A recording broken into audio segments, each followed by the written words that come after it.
The final one was an off spawn fight, and you're gonna notice how as I'm doing a Mongrel Classic, I'm practically running all the way to the left as I'm confirming the edit so that I can't get shot. In my opinion, this is one of the most slept on areas of Fortnite. How many times have you done a retake? How many times have you made a certain edit and your movement caused you to die? I'm gonna try and teach you specific things that happen in real games, as well as point out ways of practicing movement so that way you can improve your game and have an easier time not only editing but actually piece controlling people to get better angles. This is gonna be a tough video to make, and I've made similar ones like this in the past, but it's going to be completely different. I'm going to start out by showing you exactly how I practice movement on like day-to-day stuff, what I'm looking for when I watch certain pros, and what I like to watch them doing, so that's the easiest way to understand movement. Drop a like, use code KenBeans in the shop, helps a ton, and let's get this going. Really quickly, I'm going to show you guys something. If you want to get a good sense for how good or bad your movement is when you're playing Fortnite, I'm going to show you a couple drills in creative and like retakes, so to speak, that I think pros have down like the back of their hand, and most of them have fully mastered at this point. So if you could do these drills, or if you can't do these drills, I'd recommend practicing them, because once you get these down, your piece control is going to be better and your movement's going to be better. So just to keep in mind, these type of drills, I'm still practicing them like every single time I get on the game. This is some kind of more advanced stuff, but if I wasn't advanced, it's the stuff that I would want to be practicing knowing what I know now. Bear with me in the next couple minutes of the video. If you want, you can check out the timestamp right now and just go to that where I review some of the movement clips. Here's one of the first moves that actually Jivan was talking about in one of his videos. He saw me using this a lot and he started using it himself, but this is one of the moves I do that help me teach myself movement. It's just a simple high wall with a stair on top, but it's very important that you can continue momentum throughout the entire time doing it.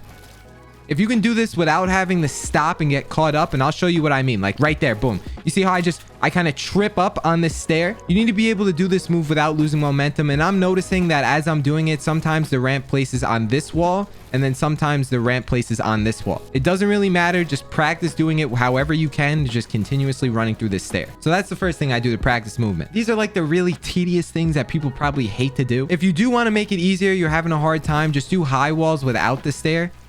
And you can add the stair later once you get this move down. Your movement will get better when you understand that you need to be able to free build consistently without messing up. So if you need to go slower when you do certain moves, then I definitely recommend going slower. Another thing that I do when I practice my movement, what I do is whenever I'm in a situation where there's cones up and down, and this will happen anytime you free build, get used to throwing high walls up and editing through just like this. Learning how to jump off this cone into an edit while you're moving forward. I promise you that like that's one of the more difficult things on Fortnite, and what you're going to see a lot of pros do when they mess up, it kind of looks like they messed up, but you'll see what I'm talking about. So a lot of times what happens is something like this. So again, it goes like this. Let's say they're short, they place a floor and then they edit through as they're doing it. But by placing that floor, it allows them to continue their momentum even though they messed up. Another way I got really used to stair edits is doing this move. So I'm just going to have a cone here and I'm going to place a stair going up, as you can see. So it's stair, floor, stair.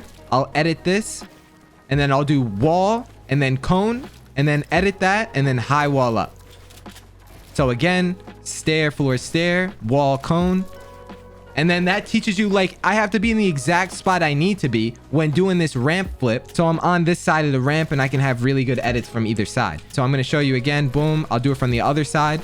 I'm telling you, this move right here, people really sleep on it because the amount of times that I actually managed to get someone right on this stair when I'm box fighting or build fighting, they get coned and now they're sitting here, and then by that time, boom, I'm in their box with that flip. I'm gonna try and get a clip of me actually doing that to show you, but yeah, just boom.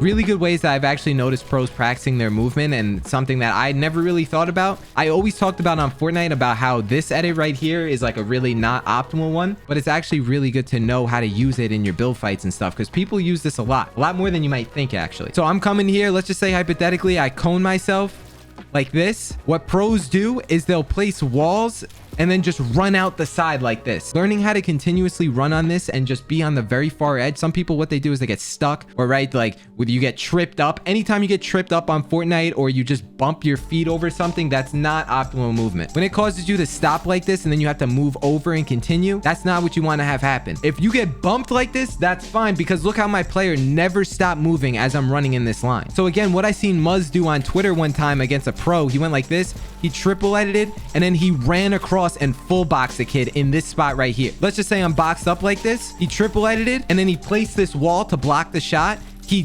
diagonal edits, full boxes. Let me see if I can find it on Twitter, actually. So Muzz on Twitter. Oh yeah, wait, is this it? Oh my God. Yeah. Here it is. This clip is exactly what I'm talking about. Yeah, I gotta reload. 96 on one. Nice. One on the wall is clicked. Looks. Wow, that ending was really loud. Watch how he jumps up here. Look, he edits, jumps up while he just edited 2 things in the air. As he's jumping still, he places the wall, edits it, lands on the cone, right? He made this edit, full box the whole thing, and then just pumped this kid in the mouth. Apparently that was clicks, but I'm not sure. One on the wall is clicked. Looks.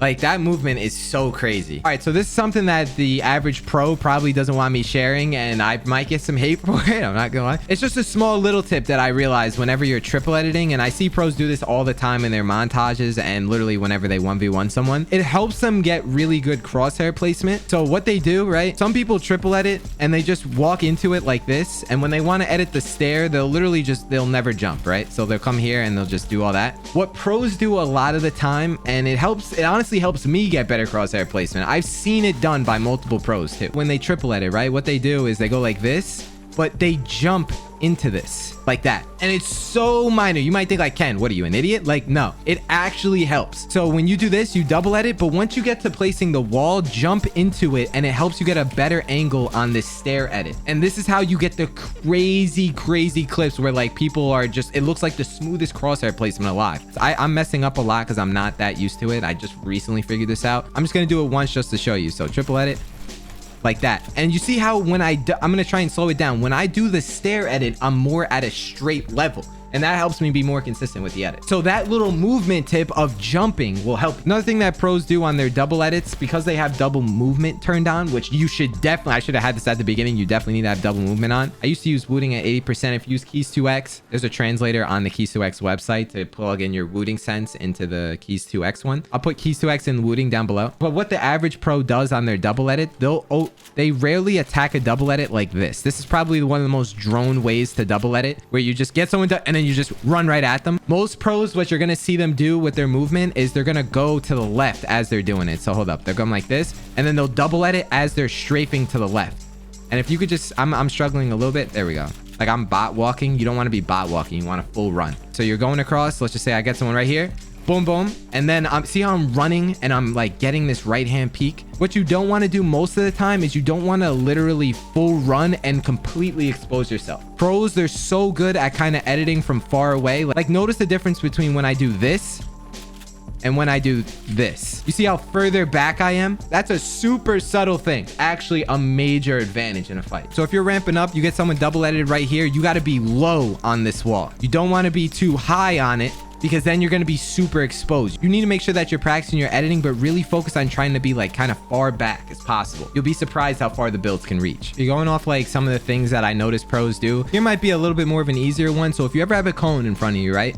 You high wall up and you get the cones around it. What I see pros do, instead of walking through it, kind of like this, you know how I was teaching you earlier about how to walk through it. What they do is they actually jump through it like that. So they do it quick and they jump over it. This kind of assures you that you're not going to get stuck, and it teaches you a different way to go about edits. I see pros do this all the time. This is the homie ClarityG on YouTube. Go check him out. You probably know him by now if you follow comp like at all. This song is copyrighted that he's playing, so I'm going to mute it. I like how he has super good quality on his YouTube videos. All right, so I'm going to put it in 20. I'm going to put it in like really slow speed. Watch. Okay, let me show you this clip right here. This is the small thing I'm talking about, how he jumps over this edit.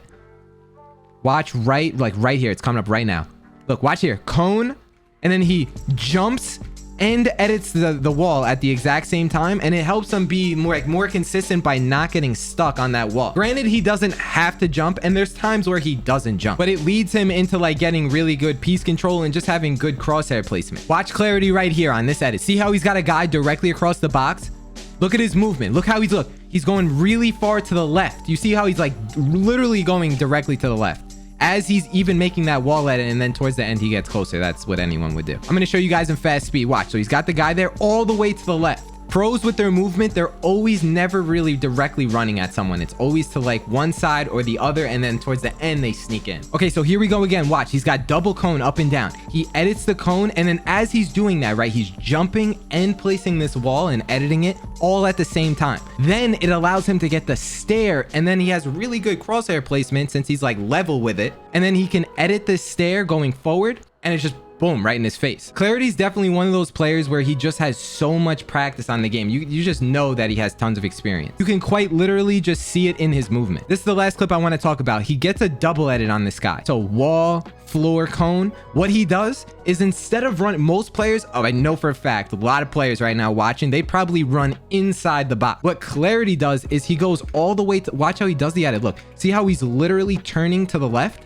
And then that makes it so if he misses the shot on this guy, right, he's gonna reset the floor and he's gonna be good. So his movement allowed him to be in that spot. So he's coming in fast motion now. Here we go. And then he gets the kill anyway. All right, so I only got a few clips, literally like 5. I'm gonna show you my own mistakes and my own good things I do with movement. I'm 1v1 in Jive, and you can see here I do the retake in the beginning of the video. As I'm editing out, you'll notice how I start bot walking. Not good movement. This right here, it started off good, but just the bot walking, you never want to have that happen. So I want to tell you that because I have awareness of like different things I can do with jumping off cones, being aware of the movement, I place this wall and I'm not looking to get a peek on it. I'm looking to jump over it and get a peek that way by shooting and placing a floor right away. That's a really slept on move. Jump right into the next one. I talk about the double edits. You see how when I double edit, I'm trying my best to go to the left, but I realize that Jivan's still looking at me, so I reset the floor so that way if he shoots, I don't get shot. I end up going above him and doing the same thing again because I thought that he was on that build. On the last double edit, you'll notice I do it really quick because I realize that he's not looking to shoot me back, so I'll be able to open up a wider edit here. There's sometimes in the game where you're literally gonna have the situation where I was talking about where you can place the stair above the box. You're gonna know what I'm talking about in just 1 second. So I get the crack, I go up. Once I know that he's directly above my box, I let him run onto my stair. Then with that crazy retake that I talked about, I full send, flip the ramp, and then I'm in his face. Here again, the high wall move. You'll notice when I flip this cone into a stair, how I go to the left side and not the right, because I have more time to maneuver if I went to the left. Small subtle thing that helps me not mess up. So here in this last one, I'm box fighting this guy, and I realize that he's directly above this box. So what I do is I back up so I can get in the right spot to jump off this cone and actually make it onto this box and full piece this person. That's all because I practice jumping over cones all the time. The final one was an off spawn fight, and you're gonna notice how as I'm doing a Mongrel Classic, I'm practically running all the way to the left as I'm confirming the edit so that I can't get shot. You can see that I leave myself minimal space to grab the stair edit and be in the perfect spot to flip it into a half edited stair. So to wrap all this up into one conclusion, movement is best practice when you watch other pro players and keep in mind like how they're avoiding taking damage. And you want to remember that to be more consistent, you should think about how you can change your movement when you're doing certain edits. When you think that because you're not editing consistently is because of your movement, for me, that's how I've been getting better at trying to edit course people. It's literally the most subtle thing on the planet. It's like I talk about in this video, that's going to help you perform better in fights. You're gonna have to be very patient with stuff like this because you're gonna have to learn certain retakes that are gonna take you a long time to master, and you're gonna realize that it only gets harder and harder and harder, but once you get to a certain point, you're gonna realize how far you've actually come. And I'm sure if you've been playing this game for a while, you know exactly what I'm talking about. Please use code KenBeans if this video helped you in any way. Definitely helps a ton on this channel. Stop by the stream if you have any questions, and I'll see you later. Peace.